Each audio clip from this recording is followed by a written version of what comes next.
So program, like I said, a program is a group of related projects. The word related is very important. Like I was giving you an example of an airport. So there's so many projects that happen. You have different project managers.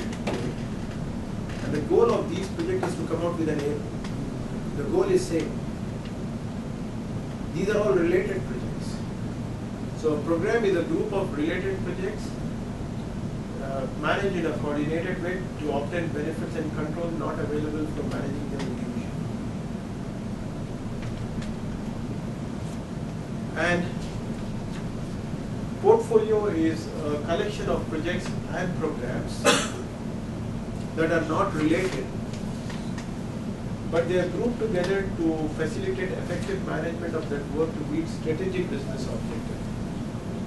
It's from a company's point of view. It's like, say a portfolio manager is like a general manager for a company in Saudi Arabia that is there into retail, they're into communication, they're also there into petroleum.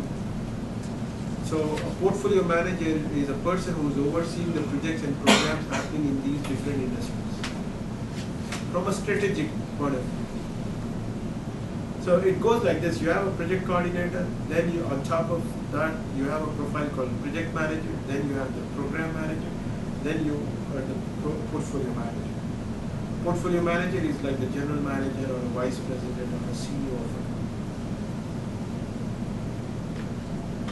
So portfolio, there are decisions which are made at the portfolio level about choosing the projects, which project should the company go for, which projects are viable, which projects give them better business advantage, financial returns. Selection is made at the portfolio level.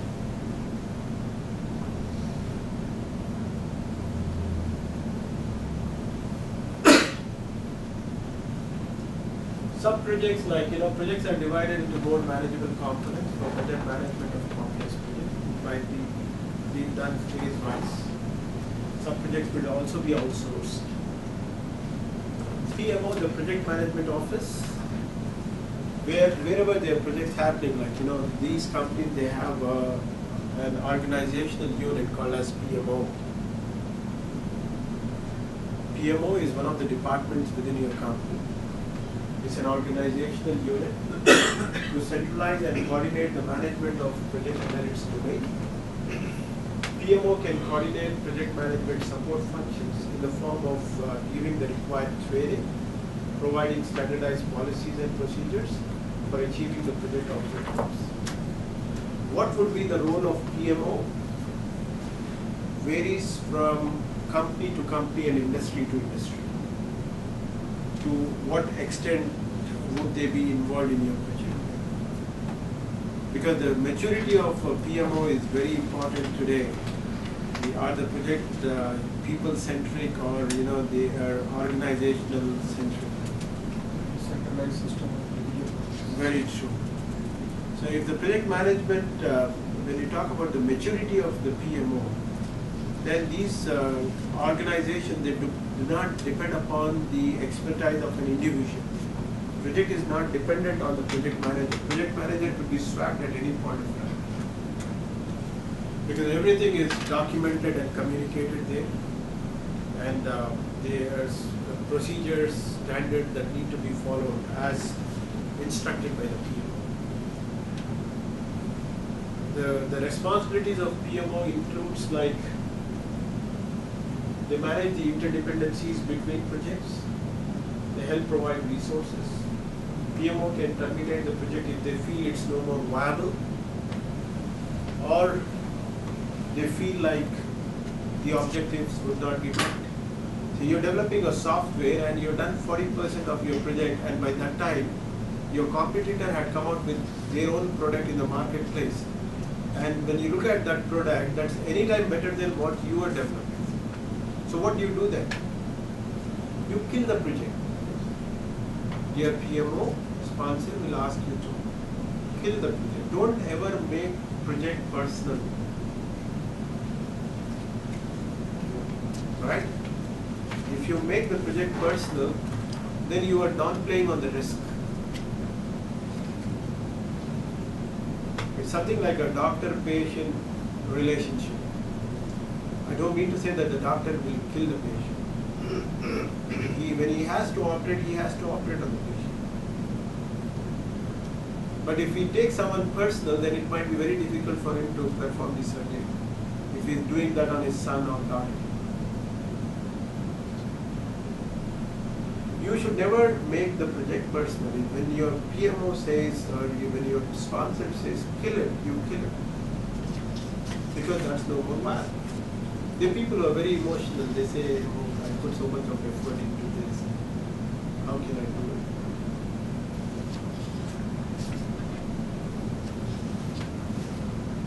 So PMO help gather lessons learned and make them available to other projects. They provide templates. They will tell you on this given project, you have to use a WBS of so-and-so version, change request document so-and-so version. They will tell you what templates are you going to use. They will say on this project, you will use Primavera P6 version 8. You will use MS Office so-and-so version that is compatible to your client. They will tell you what all you will need. PMO, they provide guidance, they provide all the required softwares for your project. On your project, you need Primavera, you need MSP, or you need MS Office, you need computers, all the licenses. These come from your PMO.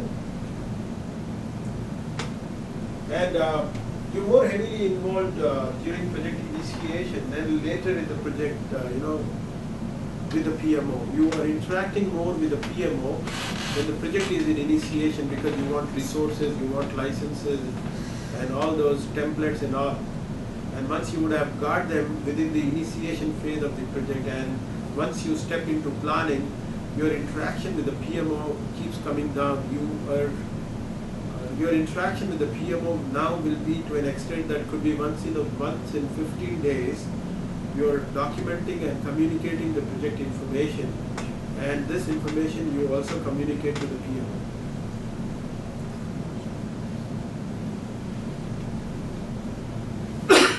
Yes, sir. Good question. What is the difference between project and operations? Projects are unique and operations are repeated. Fantastic. Operations continuous process. Operations are continuous. Very nice. Okay.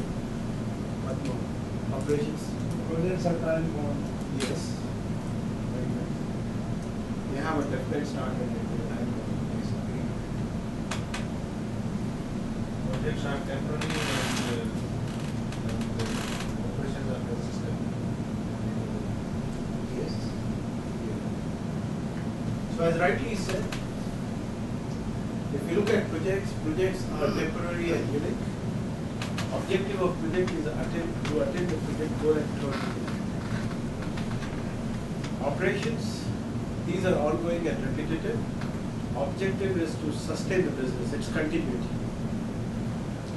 Here, once the goal is met, the project has to be closed. For example, this project is to implement SAP and then support it for the next 3 years. So the time you implement SAP, your project gets closed. You have to close the project there. From there on, for 3 years, you have to support it. So this could be a support project in itself, or this can now come under operations. But my project does not get closed after 3 years of support. Projects get closed when the objective, the goal is achieved.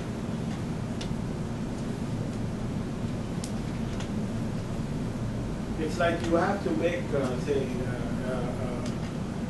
an airport or a civil infrastructure, and then you also need to maintain it for 3 years. If the contract is like that.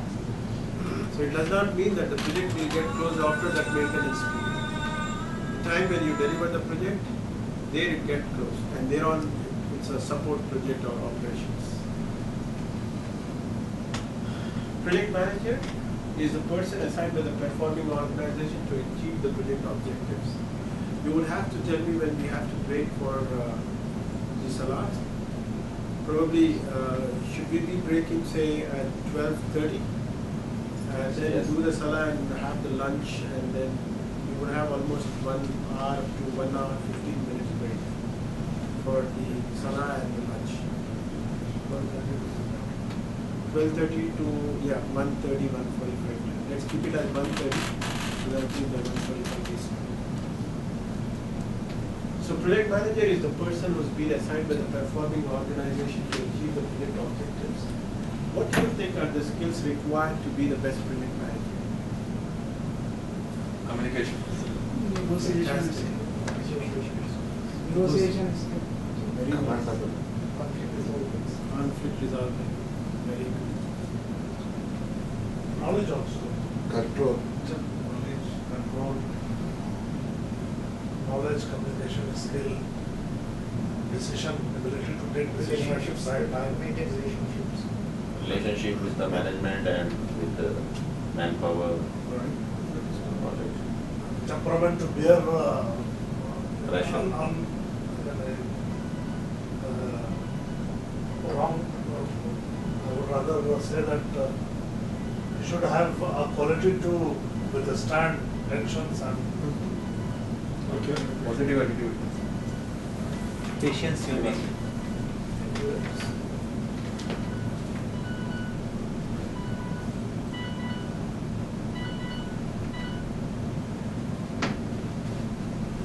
Yes, sir. Lots of them that you said, and probably, yes, if I sum it up like the skills to be the best project manager, not the regular one. To be the best project manager, skills require the first and the foremost skill is the communication skills.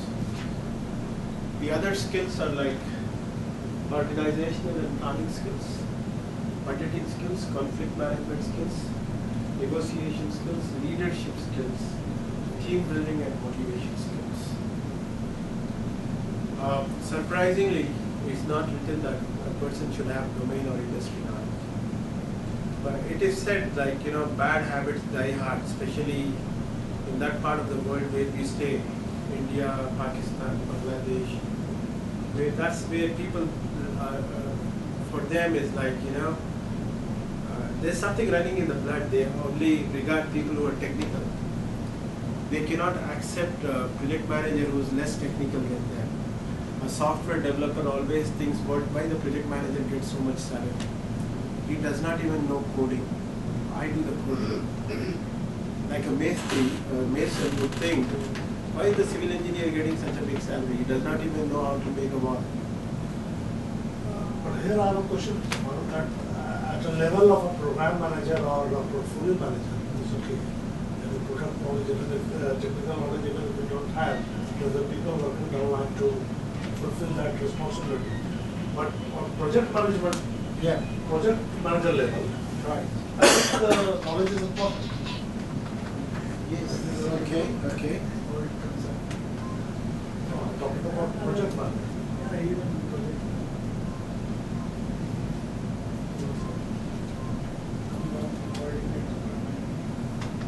See, the point is there are few projects which need a techno management kind of management. Not every project has a demand for that. But in general, when you look at the project manager actually need not be technical. But even myself till today, there is something in my blood that does not accept it. Why? Because I come from a technical background. Like if you look, typically if you look at an Indian environment, all Indians are good technical people, but Indians do not make good managers. Let's accept as a bigger picture. Exceptions do not become regular examples. You might show me one or two exceptions here or there, but in general I'm talking about be it India, Pakistan, or Sri Lanka, or Bangladesh. We are considered to be good technical people than being good managers. Who are good managers in this world? People who come from America and Yes. This person is an undergraduate in UK. He comes to Saudi Arabia, he works as a general manager. And you know what? He performs over a length of time. Because he is good as a manager, technically he is not good. If he gives you some work, he says, by today 4 o'clock I want you to finish this off. Yes, management. Yes. But if he is an Indian project manager, he says, you please do this work and bring it to me. He did not give him a time frame by when he wants it. And then the next day morning, he will start scolding this person. Why didn't you give it to me? Did you really ask me that I should give it to you by 10 o'clock? You just gave me the work. You said do it and bring it to me. I'm just giving you a small example how things happen. Most of the big time project managers in this world are mere graduates, BA, BCom, or undergraduates from US and Europe. And these guys are better than your IIM guys of India. Because managing project is a mixed bag. It's like someone says, like, how do you control your temperament? You know, there are different situations that you have to face. Yes, but if he is not technical or technical, I think it will not better unless he doesn't know the business. Yes. For example, I bring a guy who doesn't know the business at all. Yeah. Okay, he's not technical, but he should know the business. Yes. That's important, I believe. Then, Yeah. Yes. And you know what? To execute a project, he just, for example, like if you being a PMP, you want to work in an IT infrastructure environment, right? You just have to understand like what is a server, what is a workstation, what is networking, what are storage devices. So some at least basic knowledge you must have. No, you cannot you cannot overrule the fact that you do not have any knowledge of this one. And just by, I'm talking about exclusively for a project manager. I'm not talking about the program manager or portfolio manager. For a project manager who is responsible of taking certain project, I personally feel, maybe I'm not correct in my views, but knowledge is important. Yes. On project manager level. Okay, let us assume, let us take a scenario. Let's talk about this person who's a project manager per se. He has very good technical knowledge, right? He has a very good technical knowledge in the subject, all due regards. Fine, very good. He does not have the skills. Do you think he can make the project successful? No, I cannot. I cannot. Let us talk about another person who does not have technical knowledge, but he has these skills. What do you think are the chances? He can use the technical He can make use of them actually. See, the point is we always think about what if people take him for a ride, what if people don't give him correct estimates. The person who can manage properly can do it if he doesn't have the knowledge, if he has the team, and he must have the capacity to handle that team. Very true. Yes, because a team under subordinates or technical person. Yes. Yes, like project engineer, like site engineer, like the supervisor. Yeah. If a project manager can manage all these things. I know actually when I was working in IBM, I'm talking about 6 years back, there were lots of people from the IT industry who went into civil construction projects as project managers because there was a boom actually at that time. DLF, Lanco and all these companies doing big projects. They had lots of projects in India. They were coming abroad to Middle East, interviewing people, asking them, tell me what salary do you get here? I give you the same salary in India, are you ready to join? So the people who went back from India, from Middle East to India during that period, and when they get the same salary and they're in their home place, then what else do they need actually? And that was the time when people shifted from IT to civil construction. That's one of the big advantages of being a PMP. Wherever their projects happen, you have a job there. But yes, there are few projects where you need a techno-management kind of guy. You need a guy who needs to have a technical knowledge also. But every project is not like that. Having technical knowledge is not harmful. It's always an edge. It's a plus point. It's not going to harm the project. But it is not a must. These are must. technical knowledge people work in their own field. Yes. The managers can work in any field. See, the job of a manager is to do coordination. Put all the pieces of the project together into one cohesive whole, coordinate efforts with the procurement manager, contract manager, functional manager, government, regulatory, subcontractors, and see to it that the project is done within cost, on time, while using fewer resources.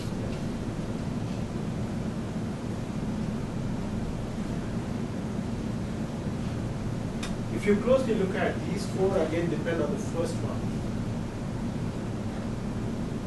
right?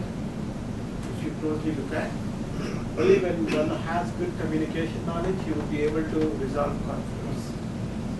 You would be able to do negotiation. What do you mean by negotiation? Bringing all parties together and have a decision. Negotiation means to bring a guy to your terms, but he should look into your terms and try to be nearby your requirement. What I understood is, I think if there is something delay in the project, for example, then we have to have such skill to convince that it can be reduced the duration. And that kind of negotiation skill should be for a project manager. And means a team has a different ideas. So means negotiation means to come on a one idea. Okay. Best one. I would rather say to come up to a amicable, peaceful, to come up to a solution that is acceptable to both all the parties, contractor and yourself, to come up to a solution that is acceptable to the people who is executing the project and in the interest of your. That applies for the cost also. To come up a solution which is in the favor of the company, more favor in the company. Negotiation skill is mainly related to the cost, especially the project, when you are negotiating with supplier, with your subcontractor. That's not And also necessarily terms and cost. conditions. Give and take for the benefit of your project. Right. So in simple words, I can say negotiation is like getting things done the way how you want them to happen. Period. Getting things done the way how the project manager thinks that it should happen. Be it from cost side, be it from negotiating with other managers, time, resources. How do I get things done? I might sometimes not tell you straight that I want this. But what I do is I tell you A, I know if I tell you A, your answer will be B. You will tell me B, I will tell you C, then you say, why don't you take this? I say, thank you so much. I in fact wanted that, but if I would have told you straight, you would never have given me this. In US, it is said managing a nuke is more easy, and managing a human being is more difficult than managing a nuke. When you drop a nuke, you know what's going to happen. But a human being is not constant. He is not the same always. It all depends. How are his parents doing back in his country? Depends upon his pocket. How much money he has. Depends upon the health of his family, wife, children, education, how they're doing. He's carrying that with him always. His habits, his nature. Yes. He's not constant. He would not react the same way always. So people are like that. And managing these people is an art. To be a good project manager, one needs to have good emotional maturity. It's a mixed bag. You take the 10 PMPs, they are not same. You take 10 people who have done CCIE, they all are same. They all are called technical people. They all configure routers, switches, firewalls. They don't make these routers firewall at home. They come from Cisco, Mac, they come from different companies, they just configure it. All 10 of them, they can do the same job, but you take 10 project managers, PMP, though all of them are PMP, but they are not same because this is not only managing project. Managing project would include managing people also. And people management, let me tell you, is more difficult than being technical. Being technical is something that this person sits on a computer, does Java coding, right? It's up to him. I am a CCNA, CCNP, I configure routers, switches, period. I'm a technical guy.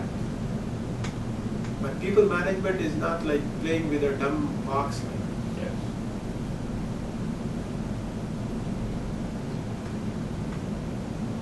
So if you look at closely, like these four things depend upon the first one. Only when someone is good at communication, is able to negotiate, resolve conflict, apply leadership styles based on the situation, and do the team building and motivation activities as well.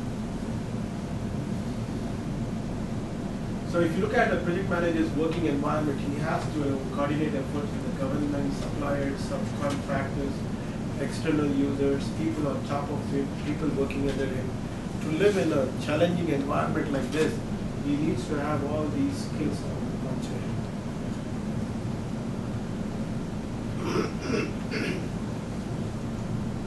So why do you think projects fail? There's so many reasons for project to fail, thousands of them, and if you can bring up few of them, if you start thinking, then you will start shooting so many reasons why projects fail. Improper management. Proper estimation, not good estimation. Yes, agreed. Not control on the scope, proper control on the scope. Okay. Proper process. Improper monitoring and control. Right. Quality negligence. Yes. Lack of negotiation skills and leadership skills. Bad quality. Improper planning, the best answer. I accept all of the. We said improper planning. Projects fail because of improper planning. Lack of Bad quality. right quality. For the bad quality, we fail. Yes. What more? Why do projects fail? Projects fail because of so many reasons. It starts right from A, B, C and goes on. Due to negligence of the project manager, communication, less coordination. Favorism. Favorism. Projects fail for so many reasons. It starts from A, B, C and goes on. A for attitude. If the project manager has attitude problem, the first thing he has to do is put his attitude in the boot of the car and then enter the office. Otherwise, on daily basis, he is digging his grave. Yes. Correct. Attitude is very important to live in an environment where you have to be, people have to take you as a manager and a leader. Yes. Projects fail because of attitude, because of behavior. Human behavior is an important determinant for project success today. As a project manager, how do you behave with your colleagues? People working under you, are you abusive? Are you very shrewd? Always use penalty power? Coercive? Negative consequences? Always threaten people working under you? Or too sweet? Yes, too sweet also they reach you away. Yes, sir. Yeah. This is what I'm saying. Too sweet. Yeah. Projects fail because of attitude, behavior, competency. Competencies has to be there. All the expertise has to be there in your team. If the project manager is not technical, it does not mean that the entire team will be like that. All the required expertise have to be there. If there are any gaps anywhere there, projects will fail. Projects fail because of lack of planning. That includes like scope not being captured properly, not improper risk assessment, improper costing estimation, improper staffing, objectives not clear. Yes. You are a project manager, you don't even know the cost objective. You ask so many times, they say, no, you do your job. Just keep doing your job. Suddenly someone comes in between, he says, what are you doing? You already overshot the budget by so much. You don't even know the time objective. There are some guys who work in that unlucky environment. They don't have, like, the kind of organization they're working in. That's the way they're working. So people have a hard time there. So projects fail because objective is not clear, unrealistic target. Target is something that should be achievable. Projects fail because of an important stakeholder or decision maker not identified. One important decision maker on your client side can jeopardize your entire effort. If he or she is not satisfied with your product or just for the heck of it. Identification of key stakeholder is very important for your project success.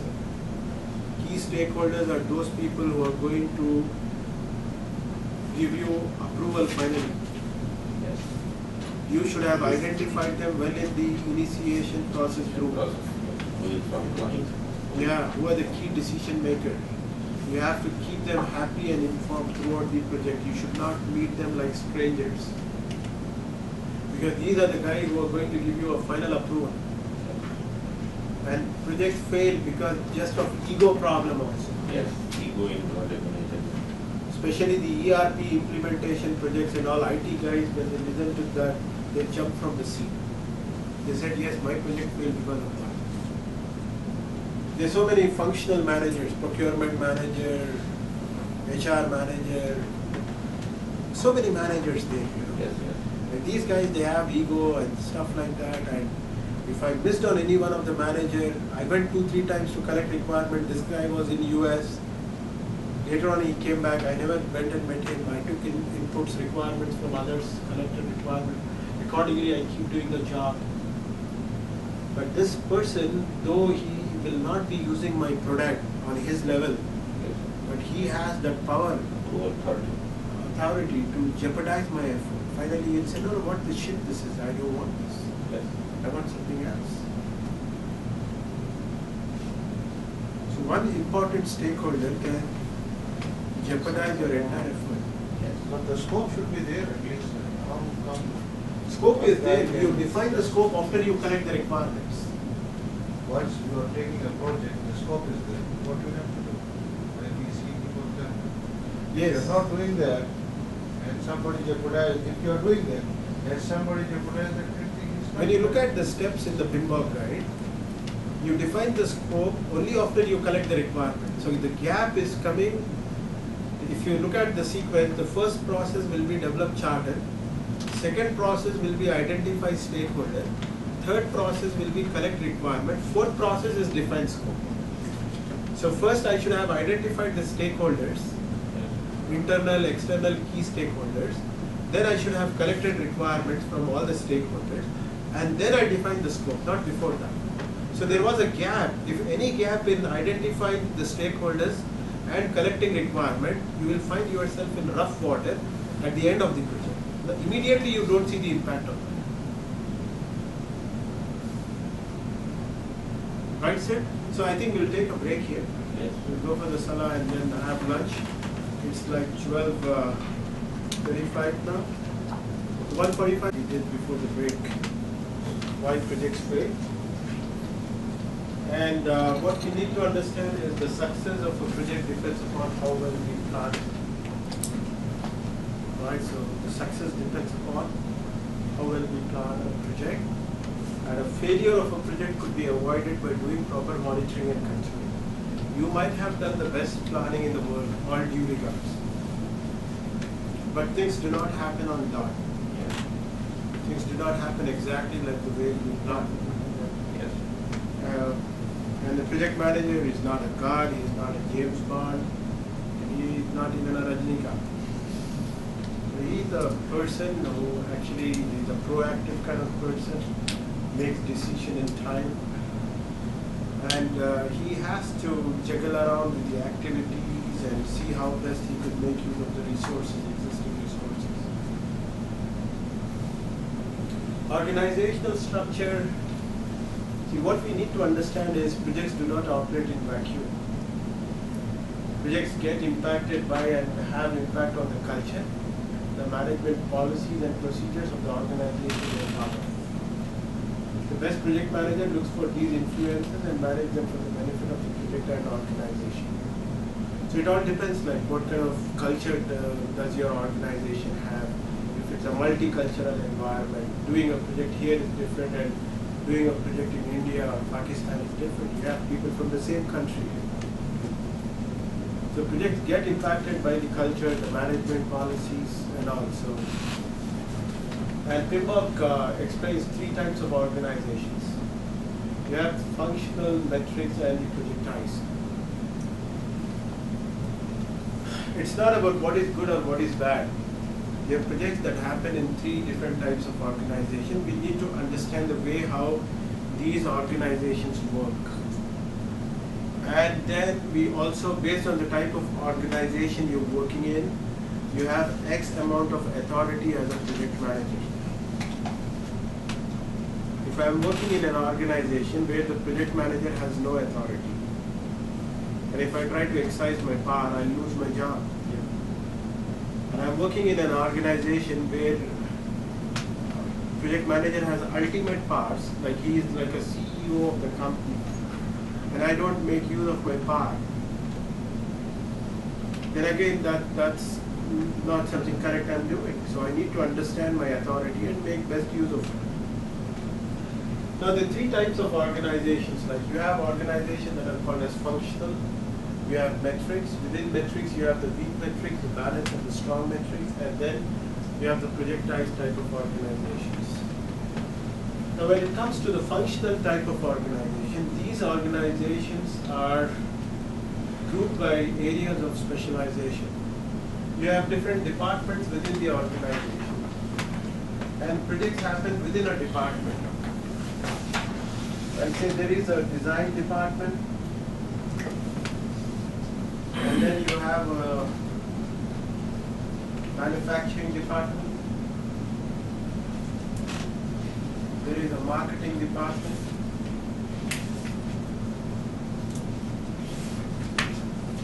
so they first would design a car as a project itself. There's a whole project happening within the design department about how the exteriors and the interior of a car would look like. That itself is done as a project. Then there's another project where it goes onto the shop floor where they would have made the spheres and then they assemble the car, the manufacturing. There's another project that is happening for marketing the car. So projects happen within the departments, within the groups. Any organization that works in this way is called as a functional type of organization. When you say metrics, the team is cross-functional. All your IT projects, software development projects, they happen in a metrics environment. The team is cross-functional. Like, for the kind of project that I used to do in IBM, I need storage specialists, they come from one department, application specialists, DBA. So these people come from different groups, actually, departments, and they have their own functional manager, the department head, and I am their project manager. So team members in metrics will have two bosses, and in metrics the team is cross-functional. But when you say a functional type of organization, here the project happens within a given department, and the project manager in a functional type of organization has no authority at all. Power will rest with the functional manager. For each of these departments, you would have the functional manager. He knows the technical know-how, and he actually has the ultimate authority. Though the project manager exists here, but he has no powers. When you say metrics, what should cross your mind is two bosses. Metrics is where it's a cross-functional team. People have come from across the functional lines. They form a team for a project. Few of these resources are shared resources. They're working on multiple projects. In a strong metrics, power would rest with the project manager. In a weak metrics, power would rest with the functional manager. In the sense, within metrics you have weak, balanced, and strong. Weak metrics is close to being functional. Strong metrics is close to being projectized. A projectized type of organization is where the project manager has ultimate powers. He's like the CEO of the company. So what I was trying to tell you here was, I'll just come back to this slide again. If you look at this slide, you have the functional type of organization. Within metrics, you have the weak, balanced, and strong, and then you have the projectized type of organization. Now, if you look at a weak metrics is close to functional in terms of the authority of a project manager, and a strong metrics is very much like projectized in terms of the authority of the project manager. Right? So you have the weak metrics, the balance, and the strong metrics. I go back to the slide. Metrics means, in general, metric means two bosses. Team members will have two bosses. They will have their department head, the functional manager, they have a project manager. In a weak metric, the project manager's role will be that of a project expeditor or a project coordinator. Like most of the IT companies in India, they work in a weak metrics kind of format. Like, the job that someone might be working in IBM, he works as a project manager, but the kind of job he does back at the office is nothing more than that of a project coordinator. The processes are all well defined. This guy is not going to do the budgeting. The project is initiated in US, it's been executed in India. So in a weak metric, the project manager's role, a PMP certified project manager with 18 years of experience, he is actually back at the office. Either he is doing job of an expeditor or a coordinator. The expeditor acts as a staff assistant and communication coordinator. The expeditor cannot personally make or enforce decisions in the interest of people. Project coordinator is similar to the project expeditor, except that coordinator has some powers to make decisions. Coordinators have some authority and they report to higher level managers. So like I said, most of the IT companies, they are in weak metrics, they're working in the weak metrics block. On the business card, they write project manager.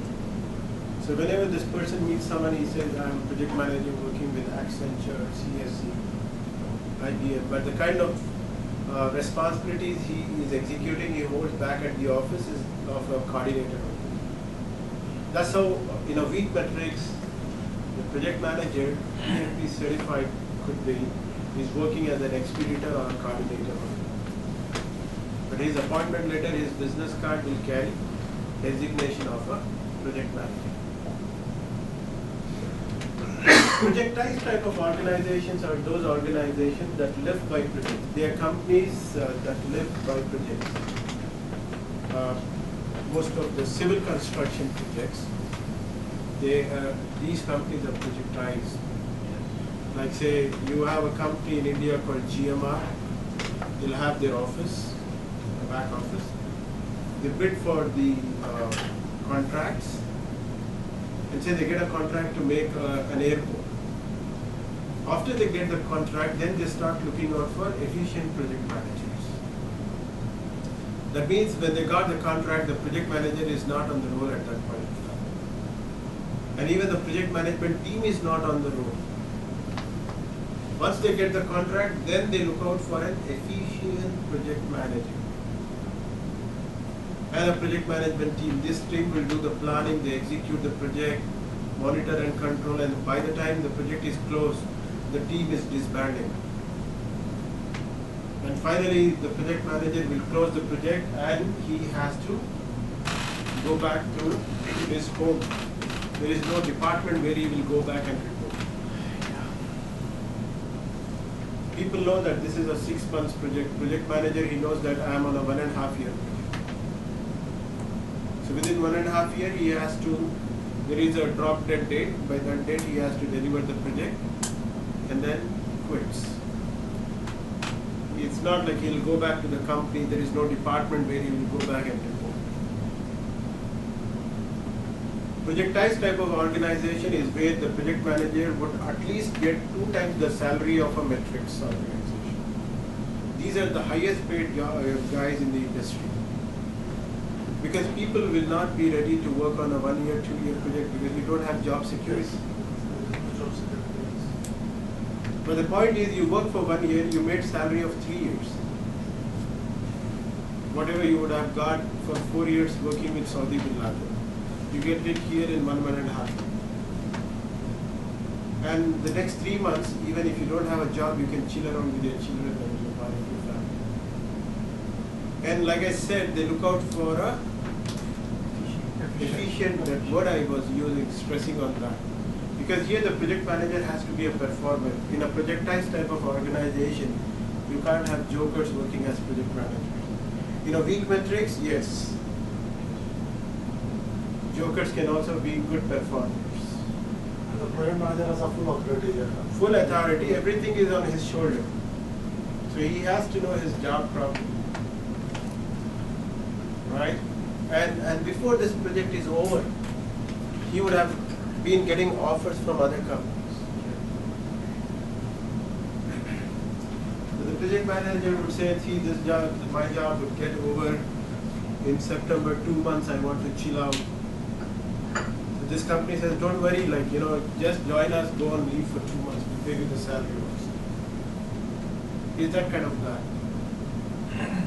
So projectized type of organizations are companies that live by projects.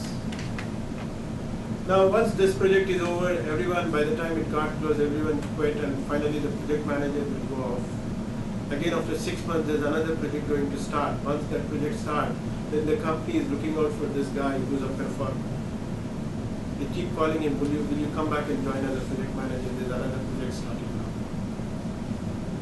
This is very common practice here in Saudi Arabia. Okay. That's how the company After getting the award, getting the project, they select the project manager Okay. for a certain period, again they're fired. Oh, really? Okay, okay. Yeah, this type of. Yes. This is a common construction industry. This is common, yeah.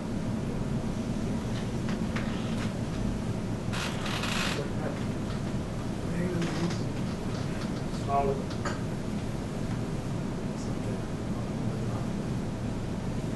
So projectized means no home. The project manager does not have a department to go back. So if we compare like functional organization, project manager's authority is little or none, weak countries it is limited,